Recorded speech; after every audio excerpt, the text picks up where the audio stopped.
So what's going on, Al? How you doing, man? I'm good, man. How are you, bro? Hey, I'm doing good, bro. Glad to be here, man. Glad to be here. So, hey, tell people about yourself, man. You know, what do you do, and with Mooyah per se, what do you do for them? All right, so I'm Alpen Patel.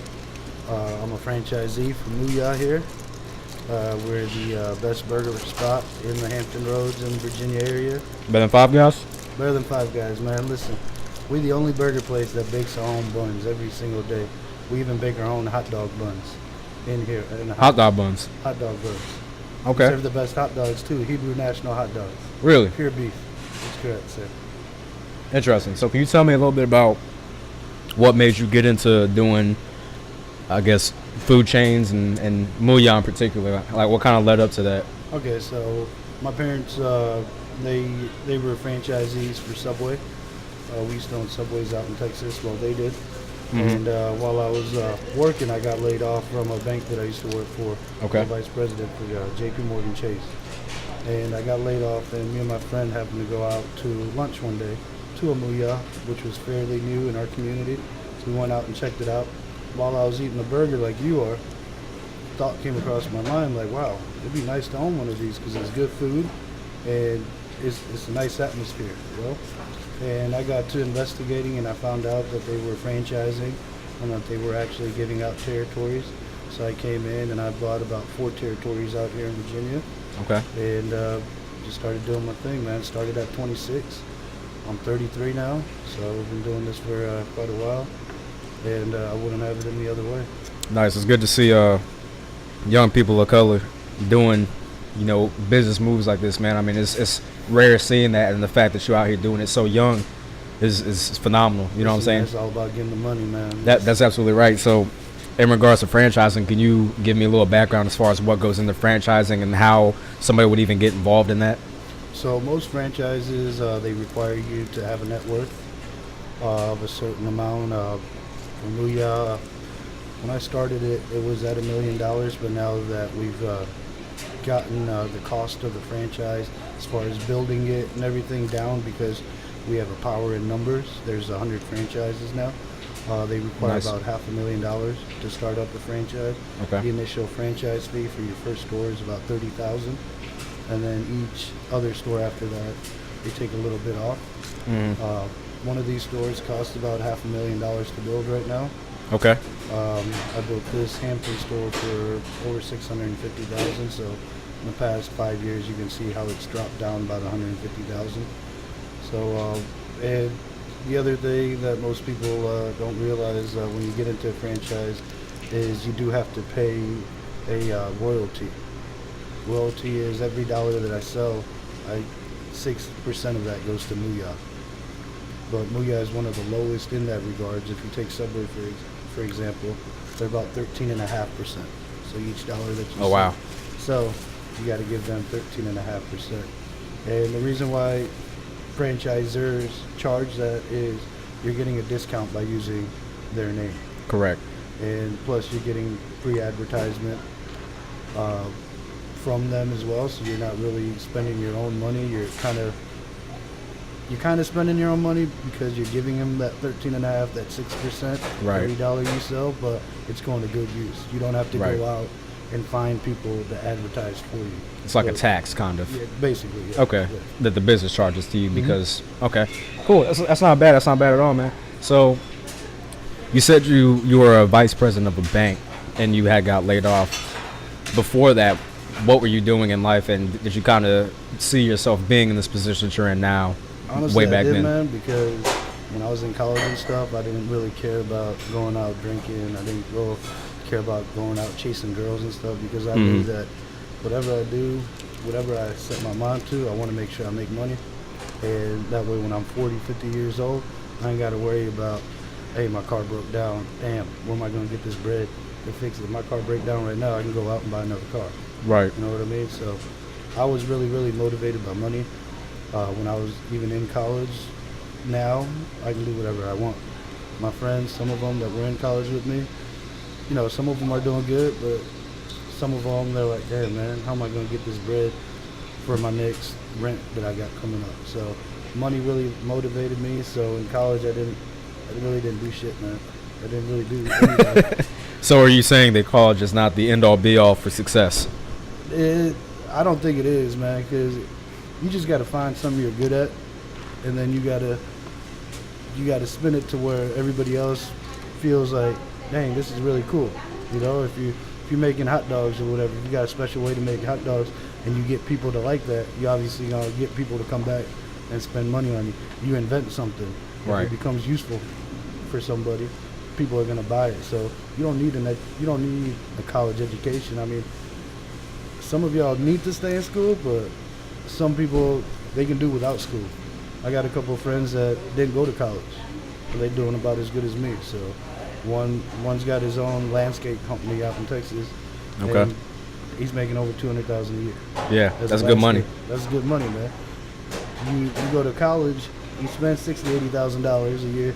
You go to college, you come out making only $50,000-$60,000. Right. How are you supposed to pay your bills with that? Because you still got your college loan and you got everything else. So, college. I'm not an advocate of go to college and make money. Is put your mind to something and make money. Right. You know what Absolutely. And I'm a big believer in that, because me personally, I'm not degreed myself. And you do have a degree, correct? I have a little bit of degrees, you know. Okay. But I got my bachelor's. I got my MBA too, but that was something I needed to do because I was in the banking system. Right, because you had to progress through the ranks, exactly. and you had to have the degree to get to the management position and stuff like that, and vice president. So, okay, awesome. Yeah. So me personally, obviously I don't have a degree, but I've Hey, man, look, contracting and stuff like that. There's So certificates. There's all sorts of, like you're in computers, right? So correct. They got A+, they got Network Plus, they got CCNA. Some Yep. people don't go to college, they get these, and they making $150,000 a year. Right. You know what I mean? So you really don't let the government tell you that you need to go to college. That's what I tell everybody, man, because people are so caught up on, I gotta go to school, I have to get my degree, and then once I do that, I'll be success. But nobody tells them, once you graduate, you're not guaranteed a job. You're not guaranteed a job. There's nothing guaranteed in look life. at you and be like, you know what? You don't have enough experience to be to work here. Or some people may look at you like, oh, you know what? You're overqualified. So Yeah, then that is a real thing. People don't understand the concept of being overqualified. And then at that point, you're stuck between a rock and a hard place. It's like, damn, what do I do? Absolutely. Now you got this $80,000 debt hanging over your head. You're working, regular $40,000, $50,000 job. And you're like, damn, I was better off not spending this bread and just doing this from the start, Exactly. So in regards to backtracking, where you said franchise and stuff like that, why food? Food, people got to eat, man. Everybody's going to always eat. People are always going to eat. And the way our society is moving, everybody's on the go. You don't see too many people cooking meals at home nowadays. If I can provide you an excellent meal where you don't have to dirty up your kitchen, you're obviously going to come and spend money at my place. Because you got to eat. It's not like you can just survive on water and air. Other businesses, a lot of places are going towards automation and all that, where they have robots doing people's work. You look at pharmaceutical companies, they got robots pulling out pills and stuff. So I think food is a safe bet. You know what I mean? As long as you have if you have good food and excellent service, you're gonna kill it. Absolutely. I can give you a burger that's not as good as a Mooyah burger, but I come and check on you and I ask you, how everything was, how your day was, and I make it personal. You're bound to come back again. Absolutely. Now, in regards to the good food, you guys do have healthy options as well, which in my opinion is what makes you guys better than competitors like Five Guys and things like that, because you guys have more of a variety. You guys have, we got a turkey burger. You can get it wrapped in lettuce. And that's made by Genio. We got a Morningstar black bean veggie patty. It's made by Morningstar, and we also have salads. You can get a crispy chicken salad when you come in here.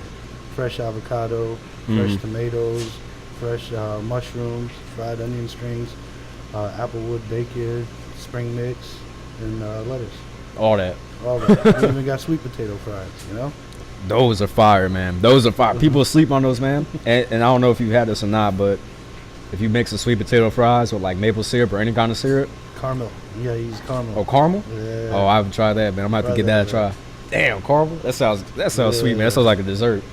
Think So- about it, maple syrup and that, it's not the same thing, but it's kind of sweet. It is sweet, yeah. So, So it helps bring that out, and plus it's fried, so it's kind of like I don't know, like a fried treat. It's Yeah, sweet. I don't yeah. know. It's hard to explain. it's all good though. So you've got this Mooyah and then the one in Williamsburg, correct? So moving forward, are you going to get more franchises, or do you want to kind of deviate from food I'm and actually do something another deviating venue? from food now. Okay. And I want to open up a couple of other type of businesses. I'll give you a hint. One of them's tow trucking. Okay. So I know a lot of police officers around the area, and what happens is if they ever need a car towed, they have a list that they go down, and they call the company. So if they called you today, next time they got to call somebody, they'll call the next person. So if I can get 4 or 5 separate entities with 5 tow trucks, that means I'm getting hit 5 times. Right.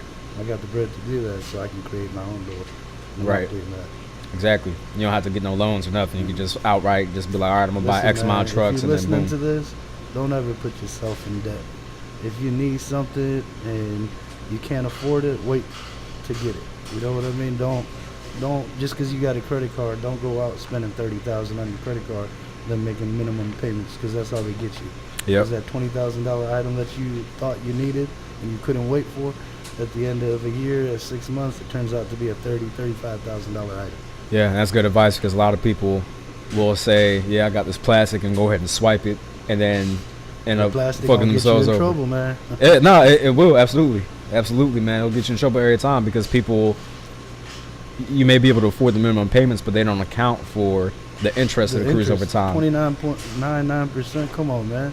Yeah, no, there's some crazy rates out there, man. The APR is where they get you every time. Late fees, everything, man. I used to work in the banks. I know how they get you, man. Mm-hmm. Same thing with the car loan, man. If you can get somebody that's got a better credit than you to sign on for your car, let them sign for your car, because you don't be paying no 9% interest on a $35,000 car.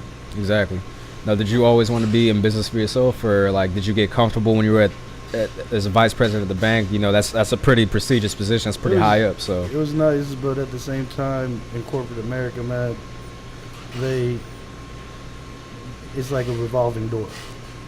You're here for 2 years, Mhm. and then something happens. There's a lot of politics involved too. So if you're not kissing ass to somebody, you might get demoted, you might never get promoted, and you might be stuck in the same spot, and you have all the credentials to be in that other person's spot, but because of politics and stuff, it's never gonna happen. And Right. if you're your own boss, there's no politics unless you make it political. But if you own your own company, you own your own restaurant, you're your own boss. All you gotta do is make sure, if you're a franchise, you adhere to the corporation and whatever they tell you. Like if they say, like for Mooyah, if they say put 1 tomato on the burger, don't go trying to put half a tomato. Put Mhm. 1 tomato. And then you're your own boss. You don't really have to listen to them. right, Not listen to them, but you don't really have to hear from them saying, hey, do this, do this, do this. They tell you one time, do it this way. If you're doing it right, then they're not going to really bother you. With corporate America, everybody wants to be their own boss. right, You know what I mean? That should be the goal for everybody. Like, I want to be my own boss one day. So I'm not working as hard and somebody else benefiting from me. Like, I'm working my ass off and somebody else at the top is benefiting from me. If you're your own boss, you work as hard as you want and you'll see all the benefits yourself. You know what I mean? Now, do you feel like everybody is built to be their own boss? Honestly, no. Okay, good. I'm glad, because if you think about it, if everybody was their own boss, society would crumble. It would fail. Yeah. You know what I'm saying? Because you Yeah. have no workers. You have to have workers You have in to order have to keep it workers. afloat. So, yeah, definitely. But we're at a point right now where there's a lot of money to be made, and there's not a lot of people in positions where they're making money moves like that. So we still have that luxury to where we can have. See, 80% Thousands of of the people people doing that I it. run into, they're happy where they are. Right. You know what I mean? They're not trying to get any higher than they are. They're happy, and they're happy where they are. But at the same time, like, those are the people that you need as workers. Right. The other 20% are the ones that they got multiple sources of revenue. And Exactly. you've got to have more than one source of revenue. Have to. because you can't just rely on one thing. If you got a cell phone business, you can't just rely on that. Make sure Right. you're out doing something else too, making bread another way. There's plenty of ways here in America. My parents came here, I'm 33 years old. My parents came here 32 years ago because I was born in India. So I've been in this country for 32 years. My dad came here with $200. He ended up owning 6 Subways. Damn. So there's That just goes to show, man. You go get your own. You know what I'm saying? You just gotta have that mindset, you know. Right. A lot of people don't have that, and if you're around people that don't have that mindset, don't even hang out with them, man. You know what I If you mean? do have that Yeah, mindset. if you have, Right, because if you're an entrepreneur and you surround yourself with worker bees, they're gonna hold you back. they're gonna hold you back, man. Yeah. And it's not like they hating on you or anything, but it's you'll realize later in life, man, like, damn, these people really held me back. And I Right. could have been making some money moves. I was out here doing shit with them. And I Right. could have been doing something for myself, you know? Right. So I don't have too many friends. Mm-hmm. And that's just because I can't find a lot of people that are on the same level as me. Right. I'm not trying to sit here and, talk myself up or anything, but that's just the way it is. No, I mean you got to keep it real. You know what I'm saying? Because a lot of people are not on that wavelength, and I'm a big proponent in receiving energy from other people. You know what I'm saying? Yeah, I do feel like vibes, everybody man, gives out vibes yeah. and energy. You know what I'm saying? So there's a certain vibe that comes from people that are business privy, and there's a certain vibe that comes off from people that's not business privy. And it's not a bad vibe. It's just a vibe that could make you regress and not Yeah, allow you to progress. You know what I'm saying? Yeah. Not even regress. Maybe they just hold you down at the same spot that you at. You know? Yeah, or that. know? Yeah, definitely. So Okay, cool. All right, man. Yeah, I appreciate you doing this interview, brother. It's real eye-opening. I hope people that are watching it, you know what I'm saying, get something from it, because you did drop a lot of jewels today, and I feel like a lot of people lack direction. You know what I'm saying? And you kind of provided that for them. And you're in your position you're in now. You didn't get there by slacking off. It was all through hard work and dedication. So hopefully people get that you from want there. to get anywhere in life, hard work, dedication. Those are 2 things that you need, man. Yeah, Hard absolutely. work and dedication. You look at some of these ball players, some of these football players, basketball players.